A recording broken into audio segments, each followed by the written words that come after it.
Bon, je m'appelle Dan Kaminski, je suis professeur à l'université de Louvain, à Louvain-la-Neuve, en Belgique.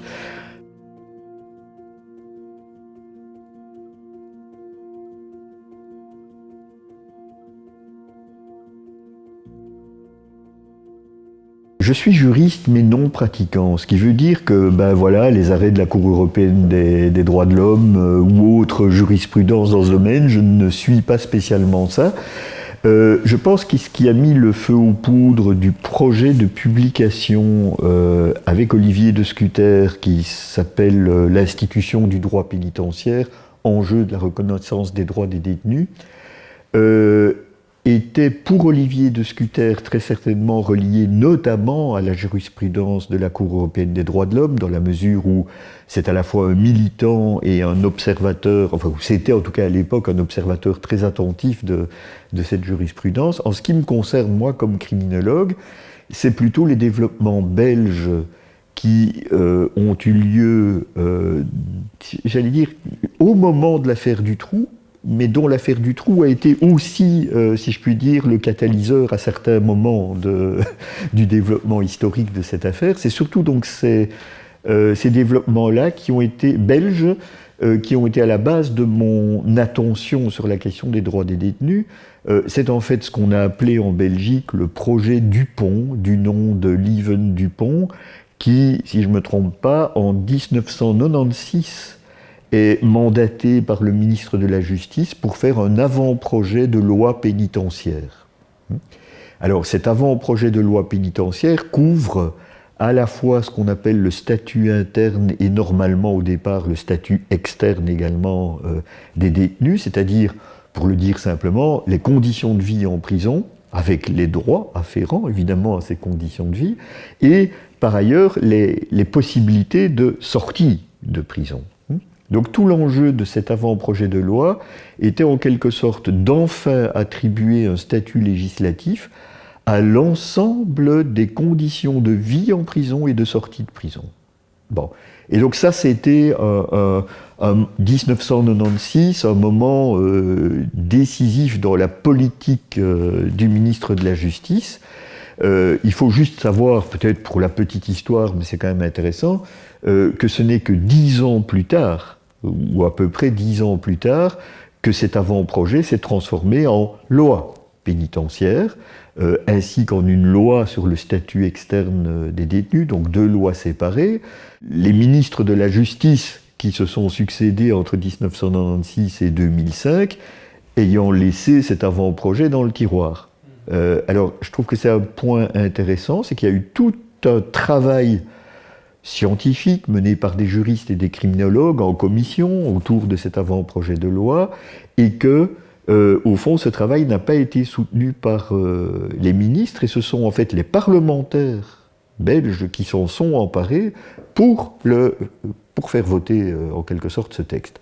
Et donc je trouve que c'est intéressant de voir comment le gouvernement lance quelque chose et finalement l'abandonne, et heureusement en quelque sorte c'est par la voie parlementaire que c'est revenu. Ceci dit, ces textes de loi, qui donc reconnaissent des droits aux détenus, incontestablement, ne sont pas encore en pleine application aujourd'hui, en 2020.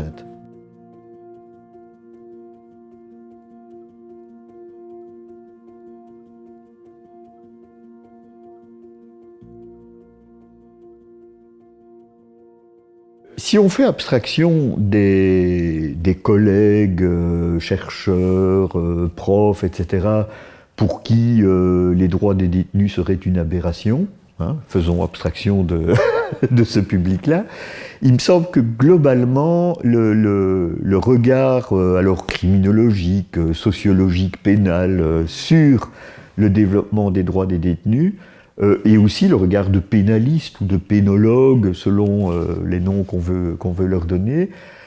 Pour moi, le regard positif, si je puis dire, sur cette évolution, d'abord il faut indiquer que ce regard est aussi celui de copromoteur de l'évolution. Parce qu'il y a dans le monde scientifique des gens qui ont été à la pointe, si je puis dire, de l'avancement des idées dans le domaine. Hein. J'ai retrouvé des textes scientifiques dans des revues juridiques ou criminologiques dès 1958 à propos de cela. Donc il y a une co-construction entre militants, politiques, académiques. Ces académiques ou ces chercheurs copromoteurs ou positifs par rapport à cette évolution me paraissent être... on pourrait les répartir en deux camps, grosso modo. D'une part, je dirais les abolitionnistes, donc c'est-à-dire, pour être clair sur la terminologie, des chercheurs, mais ça peut être des militants tout autant, qui considèrent qu'au fond, la prison devrait être utopiquement abolie, ou même que le système pénal dans son ensemble devrait être aboli, aboli ne voulant pas dire nécessairement disparaître complètement, mais en tout cas voir son empire réduit. Voilà. Donc c'est l'abolition doit être pensée comme un horizon et pas comme un objectif absolu en quelque sorte. Et pour moi, l'abolitionnisme, c'est ça. Bon. Et donc, reconnaître des droits aux détenus, c'est en quelque sorte améliorer la situation de la détention, et ça peut participer à l'érosion, en quelque sorte, d'une part de la différence entre détention et liberté, et d'autre part, dès lors, de la détention elle-même. Bon. Il y a un deuxième camp positif par rapport à cette évolution, que j'appellerais progressiste humaniste, qui voit dans la survenue des droits des détenus un outil fantastique pour l'objectif qu'il privilégie dans l'emprisonnement, et en l'occurrence cet objectif, quel que soit le nom qu'on lui donne, c'est la réinsertion sociale, la resocialisation, la réhabilitation, c'est-à-dire l'objectif évidemment le plus noble, si je puis dire, qu'on puisse attribuer à la prison. Et donc, ce qui m'a un peu tracassé en distribuant de cette façon-là les rapports positifs que des chercheurs pouvaient avoir avec l'évolution des droits de détention, c'est que c'est un peu comme si les droits reconnus aux détenus devaient servir une cause.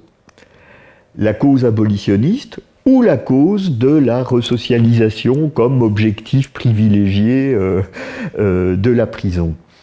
Autrement dit, une version utilitaire des droits des détenus, comme si les droits étaient des instruments au service d'une cause qui dépassait de loin l'individu et ses droits. Et j'ai toujours eu un petit malaise par rapport à cette dimension utilitaire des droits. J'ai tendance à penser que les droits servent à une chose, c'est à donner à l'individu des armes ou mettre l'individu dans un rapport de force plus égalitaire avec les instances qui sont les plus susceptibles de menacer les droits de l'individu, et ceci, quel que soit l'objectif que se donne lui-même l'individu dans l'utilisation de ses droits. Autrement dit, un individu qui a des droits n'a pas à rendre compte des objectifs qui sont les siens lorsqu'il les mobilise. Pour moi, la vérité des droits, c'est que les droits n'ont pas d'autre objectif que de servir la dignité des sujets humains. Voilà. Et pas leur resocialisation, leur insertion correcte dans la société, ou l'abolition du système pénal, par exemple. Voilà. Donc, voilà, ça c'est un malaise que j'ai par rapport à une position assez radicale, si je puis dire, sur les droits, mais il va de soi que je suis moi-même progressiste humaniste, que je suis moi-même abolitionniste, parce que ces camps ne sont pas nécessairement figés et séparés, donc je peux me reconnaître dans les positions différentes que j'ai évoquées. J'essaye de soutenir une position tierce dans laquelle l'utilité des droits n'a pas à être définie en quelque sorte. C'est évident que les humanistes ou les abolitionnistes, c'est un nom un peu simpliste que je leur donne maintenant, considèrent aussi que les droits servent exclusivement à la dignité individuelle, à la liberté, etc. Donc il n'y a pas de contradiction, si je puis dire, que j'oppose là.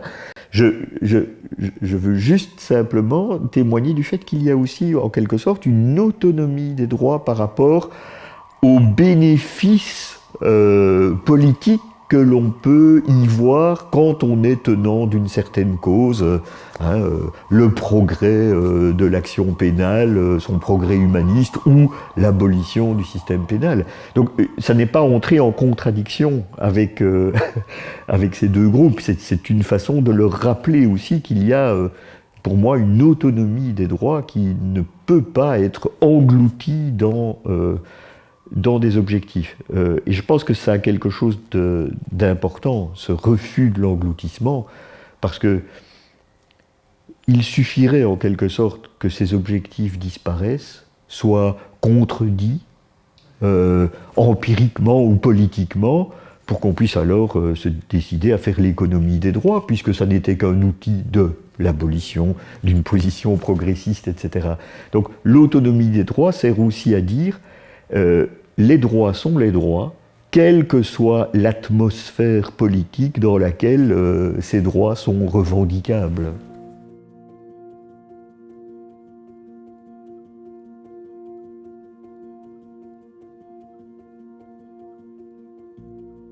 Pour répondre à la question de l'impact sur les détenus de l'arrivée de ces droits, je ne peux pas témoigner de résultats de recherche. Voilà, je peux juste dire ce que j'en entends, ce que je crois en comprendre. Donc il faut prendre ça sans référence en termes de recherche.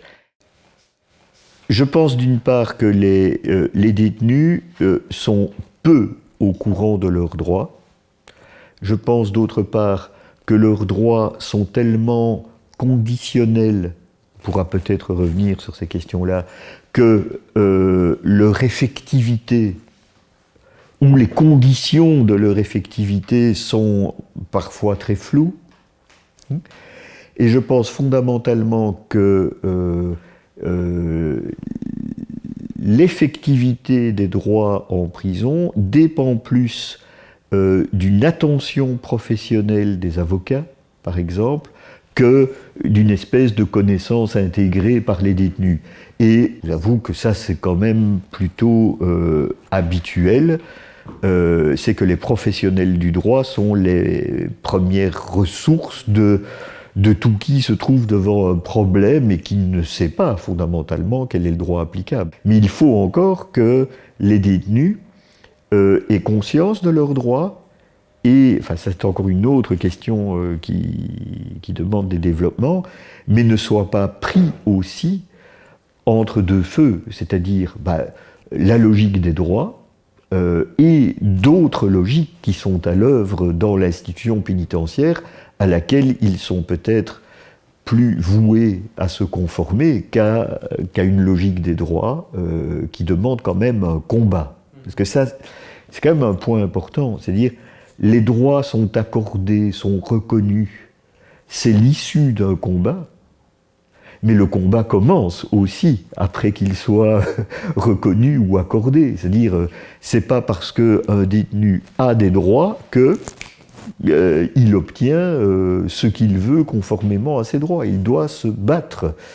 Et ça, c'est un point qu'on n'observe probablement pas assez, mais qui a à voir aussi avec ce que je pense que la prison devrait être, c'est que c'est lourd d'avoir des droits, c'est dur d'avoir des droits, parce que pour leur donner une effectivité, il faut être prêt à se battre. Pour moi, l'institution pénitentiaire, enfin la prison, doit avoir pour objet social le respect des droits. Autrement dit, c'est pas seulement les détenus qui doivent se battre contre la prison pour revendiquer l'effectivité de leurs droits, c'est la prison qui doit être une institution juridique qui reconnaît les droits de ses pensionnaires. Plutôt que d'être, si je puis dire, la méchante institution contre laquelle on peut enfin se battre avec des droits, quoi. Il y a une vieille expression qui était utilisée pour témoigner d'une pensée résistante à la reconnaissance des droits, mais ça va ouvrir la porte à la quérulence des détenus.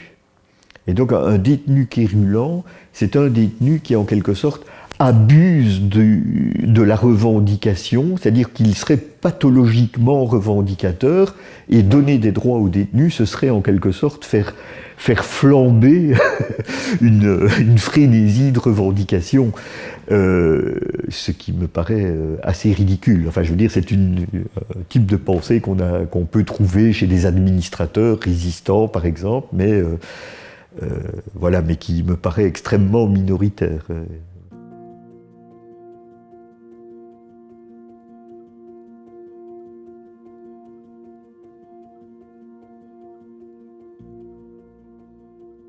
Est-ce que, au fond, on peut reconnaître une performance de la reconnaissance des droits en prison? Alors ça, je pense que vraiment, ce sont les juristes militants qui sont les plus à même de répondre à cette question aujourd'hui, sur chacun des droits reconnus, avec des avancées jurisprudentielles même très locales, enfin, etc. Donc ça, je ne voudrais pas répondre sur ce plan-là. Donc le type de réponse que j'ai apporté à l'époque et que je continue à soutenir, même si c'est peut-être avec un meilleur calibrage de la réponse que j'ai pu écrire à certains moments, c'est que les droits ne sont pas reconnus dans un univers vide, qu'ils sont reconnus dans un contexte sociopolitique qui est tout à fait susceptible d'affadir, si je puis dire, cette reconnaissance et potentiellement la performance des droits. Alors, j'ai pas mal d'éléments, j'allais dire à la fois théoriques et empiriques pour parler de ça, mais je ne sais pas jusqu'où on peut développer ça. Mais il y a une première chose, je vais prendre quand même d'abord empiriquement une chose. Parmi les droits reconnus aux détenus, il y a la question des droits qui concernent justement les sorties de prison. Alors, bon, premier constat belge, il n'y a pas de droit à la libération conditionnelle. Il y a un droit à demander la libération conditionnelle. D'accord ? Donc c'est déjà, si je puis dire, dans la structure même de l'énoncé juridique, un affadissement par rapport à une chose à laquelle moi je suis, j'allais dire, forcément attaché, c'est un droit à la libération conditionnelle. C'est-à-dire forcer les décideurs à considérer comme un droit à la libération conditionnelle et donc à argumenter, à motiver le retrait de ce droit.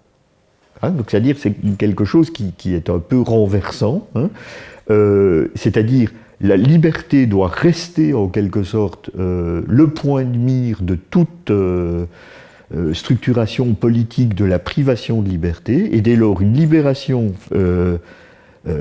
possible doit être reconnue, sauf si on considère qu'il y a des arguments qui en empêcheraient. Voilà un premier exemple. Deuxième exemple qui a à voir alors avec l'atmosphère. En Belgique, il y a eu une sorte de curieuse coïncidence entre l'apparition politique de la thématique des droits des détenus et l'affaire Dutroux. Alors, l'affaire Dutroux a, si je puis dire, produit je dis souvent, Marc Dutroux a été le ministre de la Justice le plus réformateur de la Belgique depuis 1830. Pourquoi ? Parce que tout le système pénal a été chamboulé par des réformes au niveau de la police, au niveau de la justice, au niveau de la prison, au niveau de l'accompagnement des justiciables laissés en liberté. Enfin, tout a été restructuré, modifié, et à peu près en même temps vient la thématique des droits des détenus.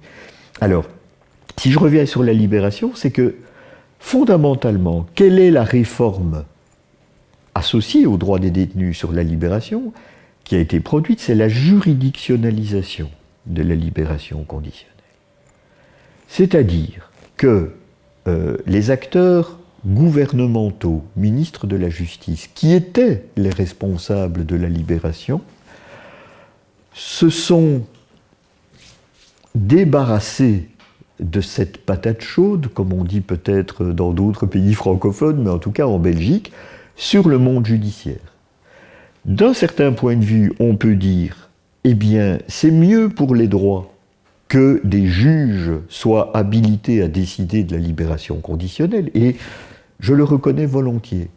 Mais le contexte politique dans lequel ça s'est produit consistait surtout à favoriser une logique immunitaire dans le chef des décideurs politiques. C'est-à-dire, confions ça aux juges parce que c'est trop chaud pour nous de prendre, c'est trop chaud pour un ministre de la Justice de participer à la libération conditionnelle, notamment celle de Marc Dutroux, parce que le ministre de la Justice de l'époque s'est retrouvé sur la sellette, évidemment, dans ce contexte. Alors voilà, donc c'est un contexte dans lequel la magnifique construction juridique, et qui juridiquement est tout à fait appréciable, doit permettre aussi de voir dans quel esprit ça s'est produit, dans quelle atmosphère politique, et quels sont les bénéfices discrets, juridiquement discrets en tout cas, de ce genre d'opération.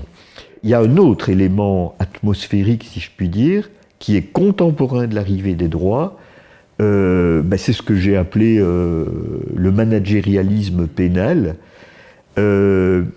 Alors, c'est-à-dire l'introduction du nouveau management public dans la sphère pénale, en ce compris dans le domaine carcéral ou dans le domaine de la gestion péricarcérale.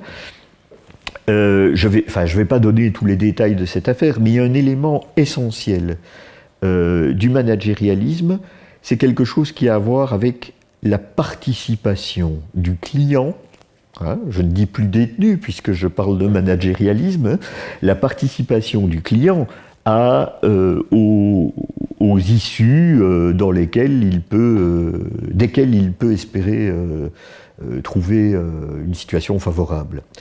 Dans le managérialisme, la personne la plus faible de l'action pénale est invitée à se responsabiliser pour devenir acteur de sa situation. Ce que j'ai traduit dans les termes suivants, voilà que le criminel n'est plus seulement responsable de son crime, mais responsable de sa peine en plus. Et bien sûr, dans ce contexte, rien de tel que de lui donner des droits. Pourquoi ? C'est beaucoup plus cool pour l'administration, je me permets de le dire comme ça un peu férocement, de ne pas obliger le client à être acteur de sa peine, de l'évolution de sa peine, de l'obliger à être responsable de sa peine, mais c'est de lui dire qu'il peut être acteur de l'issue de la situation dans laquelle il se trouve. Pourquoi rien n'est plus cool ? Parce que c'est une forme de délégation de responsabilité. On pourrait dire, mais attendez, c'est l'administration pénitentiaire qui doit favoriser l'évolution du parcours d'un détenu. C'est pas le détenu lui-même qui est plutôt mal placé, si je puis dire, pour être mobile, actif, acteur, responsable de ce qui va se passer en détention, première chose. Et deuxième chose, ça permet aussi à l'administration de dire monsieur n'a pas été acteur, monsieur ne s'est pas mobilisé, n'a pas conçu son plan de détention ou son plan de libération, qu'est-ce que vous voulez qu'on fasse ? Alors que ça appartient en quelque sorte au droit qu'on lui a accordé d'être moteur de sa situation, voilà, et de l'évolution de sa situation. Donc c'est deux manières à travers lesquelles, et je dis ça sans mépris pour les droits, mais c'est deux manières à travers lesquelles la reconnaissance des droits inscrite dans une responsabilisation des trajets pénitentiaires produit quelque chose de potentiellement pervers.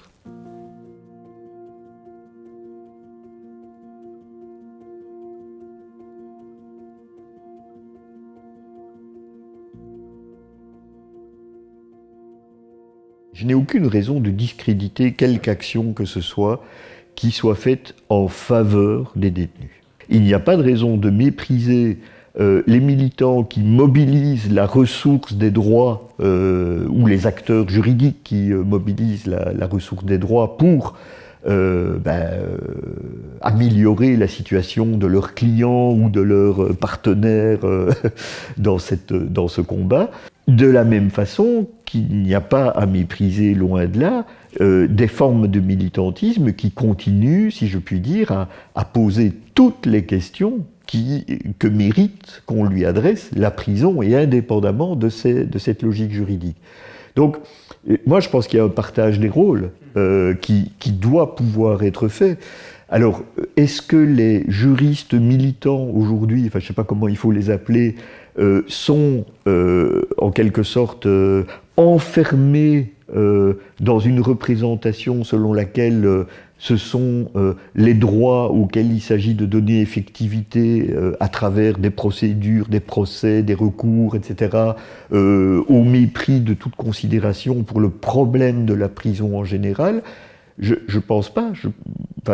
Moi, je ne le vois pas comme ça. Je me dis, chacun fait son boulot avec ses compétences, avec ses centres d'intérêt, et je ne vois pas, comme je le disais tout à l'heure avec les abolitionnistes et les humanistes, je ne vois pas, il y a des alliances fondamentales entre des positions différentes à cet égard. Même si je peux être critique à l'égard peut-être de certaines formes d'aveuglement que l'on peut avoir lorsqu'on est strictement juriste dans le travail sur les droits, etc. Donc cet aveuglement est en même temps une condition de travail, c'est-à-dire chacun fait son métier avec les outils qu'il croit les meilleurs, et de ce point de vue-là, on n'a que de bons outils.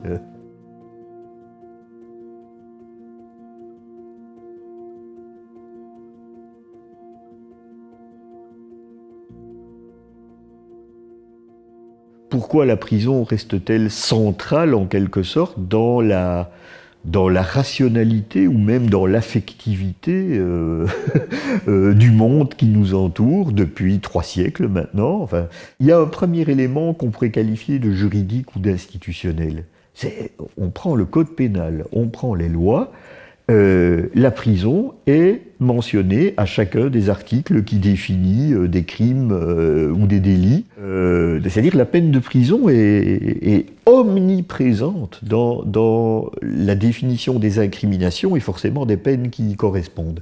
Donc ça, c'est quand même, ça sature, si je puis dire, la lecture qu'on a d'un code pénal. C'est très paradoxal parce qu'évidemment, l'emprisonnement, même s'il est quantitativement problématique, il reste très réduit par rapport à l'ensemble des décisions qui sont prises par les acteurs du système pénal, ce qui ne réduit pas évidemment la problématique de l'existence de la prison. Mais sur le plan quantitatif, bon, en Belgique, on a à peu près 15 000 détenus annuels, qui en flux, 11 000 en stock, enfin ça varie un peu, ça redescend un peu pour le moment. C'est quand même pas extraordinaire. On est à 100 détenus par 100 000 habitants, un peu moins même. Donc on est dans des moyennes, si vous voulez, qui sont tout à fait qui ne sont pas désagréables, en tout cas, voilà, quand on parle quantité. Quand on parle conditions de vie, alors là, on est confronté à autre chose. Donc, l'institution juridique valorise la prison et la survalorise, en quelque sorte, par rapport à son effectivité quantitativement mesurée. Bon. Deuxièmement, alors, comment appeler ça? L'opinion publique, la médiatisation des affaires criminelles, les revendications des victimes. Enfin, il y a là toute une nébuleuse qui n'appartient pas au système pénal, mais qui est dans le champ de la société civile. Donc médias, opinion publique, victimes et mouvements victimistes, enfin je ne sais pas comment il faut les appeler exactement, mais enfin, qui partage, me semble-t-il, une certaine représentation de ce qu'il y a lieu de faire avec le criminel. Et je dis criminel au sens... voilà, j'utilise ce mot-là pour parler de toutes les figures de délinquance possibles, enfin de celui qui est reconnu comme auteur d'une situation problématique que le droit pénal appelle crime ou délit. Bon. il n'y a pas doute qu'il y a là quand même des forces sociales extrêmement puissantes, j'allais dire soutenues par le pouvoir politique, ou auquel le pouvoir politique ne peut pas faire barrage, me semble-t-il, qui vont dans le sens, de l'évidence de la prison, c'est-à-dire la prison, c'est normal, en quelque sorte, qui vont dans le sens de la sous-utilisation de la prison, ou de la mauvaise utilisation de la prison, c'est-à-dire on ne les enferme pas assez vite, ou on les libère trop vite. Enfin, donc voilà, c'est tout un registre comme ça de discours parsemés dans la vie sociale. Et puis il y a ce discours aussi qui est très problématique par rapport aux conditions de vie en détention, c'est ce discours que l'on peut rattacher à la doctrine de la moindre éligibilité. Alors c'est un mot un peu barbare, mais qui veut simplement dire ceci. Il paraît normal ou logique qu'une personne qui a mal agi et qui se retrouve en prison vive des conditions de vie moindres que le plus pauvre des libres. Donc en quelque sorte, la détention doit être la condition sociale la plus défavorable qui existe dans la société. Ça paraît élémentairement logique, mais ça rencontre évidemment un certain nombre d'objections sur lesquelles je ne vais pas m'étendre ici. Je veux juste dire que voilà, il y a une atmosphère de pensée qui présente un caractère d'évidence qui, d'une part, promeut la prison et d'autre part, promeut une prison moche.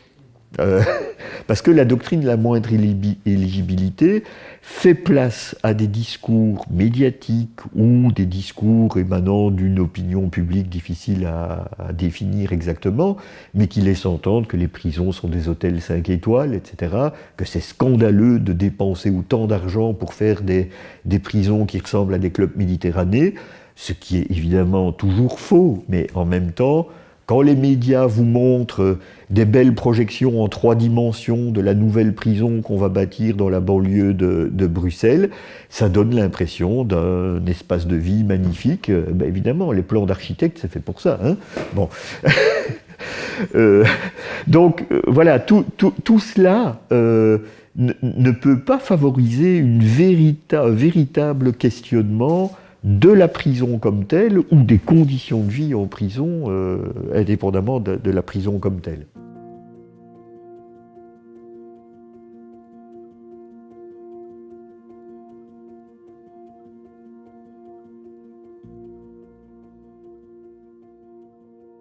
Alors, le principe de normalisation, qui est en fait reconnu dans, je crois que c'est dans l'article 6 des règles pénitentiaires européennes, 5 ou 6, je ne sais plus. Enfin, en tout cas, c'est d'abord très important qu'il soit reconnu, et il a d'ailleurs été redéfini d'une façon tout à fait intelligente, me semble-t-il, par les auteurs de ces règles. Donc le principe de normalisation, c'est le principe selon lequel les conditions de vie en prison doivent se rapprocher le plus possible des conditions de vie en liberté. Et la petite modification, c'est des aspects positifs des conditions de vie en liberté. C'est précieux, évidemment, comme précision. Et cette précision, elle répond en quelque sorte à la critique que j'ai à l'égard du principe de normalisation. Donc ce principe, évidemment, je le bénis, j'y souscris. C'est aussi un principe qui est formulé sous forme d'horizon, c'est-à-dire il faut tendre à ce que la prison s'organise d'une façon qui ressemble le plus aux conditions de la vie en liberté, sachant que la privation de liberté restera le point incontournable. Hein. Bon. Donc j'y souscris fondamentalement. En même temps, ce principe apparaît au moment où les conditions de vie en liberté régressent, au moment où l'état social est en perte de vitesse. Alors on pourrait dire, mais tant mieux pour les détenus, c'est-à-dire que même si la vie en liberté régresse, ça préserve, si je puis dire, les détenus du cachot, des oubliettes, quoi, s'il fallait penser selon les termes de la doctrine de la moindre éligibilité. Donc le principe de normalisation reste une espèce de standard qui oblige à relever le niveau plutôt qu'à le descendre. Mais c'est quand même troublant hein, de se dire, mais au fond, c'est au moment où les standards de la vie libre diminuent que on vient dire que les standards de la vie en prison doivent lui ressembler le plus possible. C'est d'autant plus problématique, si je puis dire, que quel est l'intérêt de la doctrine de la moindre éligibilité? Je suis très critique à l'égard de cette doctrine, mais quelle est l'intelligence de cette doctrine? C'est la conséquence suivante. Si la vie en prison était belle, eh bien, beaucoup de gens voudraient y vivre parce que leurs conditions de vie en liberté sont moins bonnes que la vie en prison. Et l'on voit ressurgir dans pas mal d'espaces géographiques sur Terre des mouvements qui vont dans ce sens. J'ai entendu parler de personnes âgées japonaises, par exemple, qui commettent des infractions pour se retrouver en prison dans des conditions et c'est vraiment atroce, mais quand on connaît les prisons japonaises en plus, dans des conditions de vie qui leur paraissent meilleures que celles dans lesquelles ils se retrouvent comme vieilles personnes dans la société libre japonaise. Bon. Donc, la doctrine de la moindre éligibilité a cette intelligence-là, c'est-à-dire ne pas rendre désirable la prison. Donc ça, c'est, si je puis dire, cyniquement intelligent. Hein, bon. Mais pour le reste, au moment où les aspects positifs de la vie minimale en liberté régressent, on nous amène l'idée qu'il faut que la prison respecte ses standards, ces aspects positifs de la vie en liberté. Donc, je ne conteste rien à ce principe. À nouveau, je l'inscris dans une atmosphère, dans des évolutions sociales ou politiques qui viennent affadir en quelque sorte la portée imaginaire que ce principe pourrait avoir. Voilà. Donc c'est chaque fois, enfin mon raisonnement est chaque fois et chaque fois le suivant, c'est les droits, les principes juridiques, le principe de normalisation par exemple, ne peuvent pas être extraits de leur contexte socio-économico-politique. Ils ne prennent leur pleine valeur, leur plein sens que dans ces contextes, qui peuvent être très variables d'un État à l'autre, évidemment, mais que, en quelque sorte, le sens et la portée des droits, moi en tout cas, comme criminologue, je considère que le sens et la portée des droits est, hélas, en quelque sorte, dépendant des contextes sociopolitiques dans lesquels ils sont reconnus juridiquement. Et donc je fais du droit, comment dire, non pas une norme supérieure de l'état de la société, mais plutôt une ressource de défense contre des déliquescences sociopolitiques qui sont à l'œuvre aujourd'hui. Enfin,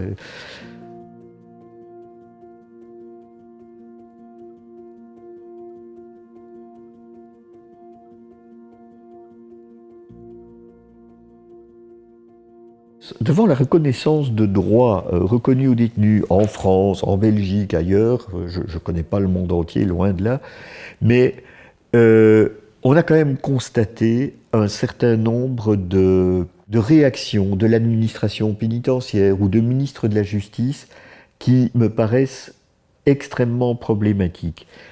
Ce sont des réactions de défense contre la logique des droits qui peuvent paraître anecdotiques, mais qui, je pense, par leur caractère anecdotique, viennent signifier la façon dont les autorités se défendent devant les droits. Alors ça demanderait une expansion, mais je voudrais prendre deux petits exemples. il y a eu un petit moment comme ça au Portugal, où devant la règle selon laquelle une cellule individuelle devait faire 9 mètres carrés au sol, le Portugal a transformé l'indice 2 du 9 mètres carrés en un indice 3, exposant 3. 9 mètres cubes. Ce qui veut dire que si on avait 2 mètres de hauteur, sur une cellule qui fait 9 mètres carrés, on pouvait mettre 2 détenus dans une cellule. Bon. Voilà un tout petit exemple empirique du cynisme des gouvernements ou des administrations devant, devant des prescriptions juridiques, qu'elles soient de hard law ou de soft law, ou peu importe ici. Hein, bon. L'autre exemple, c'est l'exemple très connu évidemment en France, c'est la façon dont Rachida Dati avait mis en œuvre le principe de l'encellulement individuel. Il est connu, mais je le répète. Donc, reconnaissance du droit à être seul dans sa cellule pour tous les détenus. Comment ça s'est traduit logiquement quand Rachida Dati était ministre de la Justice? Mais ce droit est parfaitement reconnu et il sera parfaitement respecté. Donc, celui qui n'est pas dans une cellule individuelle et qui veut être dans une cellule individuelle, eh bien, pourra être transféré dans une prison où il y aura de la place. Même si, étant à la prison de Los-les-Lilles, il va se retrouver au Beaumet à Marseille ou à Aix-en-Provence ou je ne sais où, c'est-à-dire loin du contexte familial ou social dans lequel, notamment, la question de sa sortie et de sa resocialisation sera possible. Autrement dit, l'échange entre le droit et la façon de le rendre réel est telle qu'on a plutôt tendance, à mon sens, si on est détenu avec un co-détenu, à préférer rester dans la prison d'attache, là où on a ses attaches dans la vie libre aussi, plutôt que d'être transféré à 1000 km de là, pour prendre l'exemple le plus contrasté. D'accord ?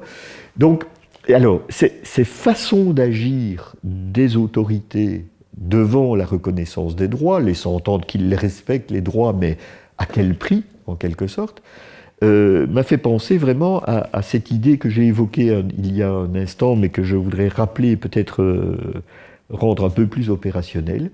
C'est, pour moi, les détenus doivent avoir des droits, parfait. Ils en ont. Peut-être pas encore assez, mais enfin, ils en ont. Hein. Mais pour moi, ça doit devenir l'objet social de la prison. Le respect des droits des détenus doit devenir la marque de fabrique, l'objet social, le fronton de l'institution pénitentiaire, de la prison. Ça veut dire beaucoup de choses. C'est une transformation, me semble-t-il, assez radicale de la conception de la prison, de la culture professionnelle des personnels pénitentiaires, c'est-à-dire de considérer que les pensionnaires de la prison ont des droits et que moi, directeur de prison, moi, surveillant de prison, je dois les faire respecter, ces droits. Moi, ces droits sont une obligation pour moi. Je trouve que c'est quelque chose qui devrait être autant que possible pensé. Sinon, si je puis dire, c'est donner des droits à des fourmis. Oups, je l'ai écrasée, la pauvre fourmi. Oui, elle avait le droit à la vie, mais bon, qu'est-ce que vous voulez j'avais pas vu. Bon. Donc il y a là quelque chose pour moi d'important. Alors, comment une administration pénitentiaire peut-elle devenir obligée par les droits? Il y a des manières différentes. Il y en a une manière qui a été soutenue par des directeurs de prison belges qui ont publié un papier quelque part, je l'ai perdu de vue ce papier, mais qui dit que pour que les droits des détenus soient vraiment effectifs en prison, il faut que le droit soit omniprésent, mobile, extrêmement réactif, donc rapide. Donc une série de qualités que l'action juridique doit avoir. Ça veut dire qu'en quelque sorte, il faut que les interactions entre les détenus et leurs représentants, défenseurs à l'extérieur de la prison, ces interactions soient les plus ouvertes possibles. Bon, ça, c'est la première chose. Donc ça veut dire grande ouverture de la prison aux avocats, aux militants, aux défenseurs des droits d'une quelconque manière. Bon. Et l'autre manière, c'est la manière la plus forte, si je puis dire, c'est celle que je suggérais, c'est que la prison devienne et pour drapeau le respect des droits. C'est ici on respecte les droits de nos pensionnaires. Et je pense que ce serait une excellente idée. C'est-à-dire, on respecte leurs droits, bien que il y a un droit qu'ils n'ont pas, c'est celui d'aller et venir. Hein. Donc il y a toujours une sorte de, comment dire, de paradoxe dans cette affaire. Mais les autres droits doivent être maximisés par les acteurs professionnels de la détention, depuis le responsable général de l'administration pénitentiaire jusqu'au premier surveillant qui est en interaction constante avec les détenus. Parce que pour moi, c'est ça le combat en matière de droit. C'est-à-dire, reconnaître les droits, c'est une chose, mais la vie quotidienne, quel est l'impact de la vie, des droits dans la vie quotidienne? Si l'autre qui est en face de moi détenu, si pour lui, si pour cet autre, ça n'existe pas, ces droits, je vais me retrouver confronté à des logiques auxquelles j'ai tout intérêt à me conformer. Parce que c'est ma vie quotidienne, c'est ma vie seconde par seconde. Défendre des droits abstraits ou revendiquer des droits abstraits face à la vie seconde par seconde de la détention, ça ne fait pas le poids, à mon sens. Donc ça peut faire le poids quand on est bien entouré, quand on est soi-même convaincu et qu'on se veut résistant, ce qui est une position singulière qui n'est pas donnée à tous. Je pense que le plus souvent, quand on est confronté à la prison, de l'intérieur, on est moins dans une logique de résistance que dans une logique de conformation utilitariste à un certain nombre d'éléments de la culture de vie en prison qui fait qu'on s'en sort peut-être mieux comme ça qu'en étant revendicateur. Bon. Ces deux positions sont, si je puis dire, éthiquement également appréciables, hein, donc aucun jugement de valeur, et je ne sais pas dans quelle position je me mettrais, moi, si j'étais détenu. Il y a là un enjeu très très complexe et pour lequel il n'y a pas de réponse qui puisse être collectivement déférée aux détenus. C'est-à-dire, ça n'a aucun sens pour moi de dire cyniquement et collectivement, vous avez des droits, allez-y, débrouillez-vous avec ça. Non, c'est vous avez des droits et nous ferons tout ce qu'il faut faire pour qu'ils soient respectés.